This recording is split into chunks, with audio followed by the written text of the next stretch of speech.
wala nang suot na mga helmet. Buwis-buhay pa ang postura ng mga rider na ito. Aba, ala Superman.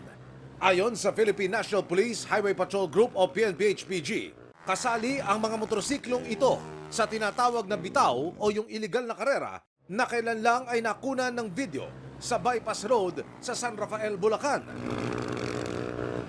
Tinatao ang illegal na karerang ito na ayon sa HPG ay ginagawa sa mga lugar na hindi masyadong dinaraanan. Kadalasan medyo liblib pero magandang kalsada at tapos alanganing lugar at alanganing oras. It involves money betting. Haharangin nila yung mga incoming at saka outgoing vehicles. Sa raid ng HPG sa illegal na karera, nagmamadaling tumakas ang isa sa mga kalahok na rider. Kaya na disgrasya. Buti at malayo na siya sa peligro ngayon.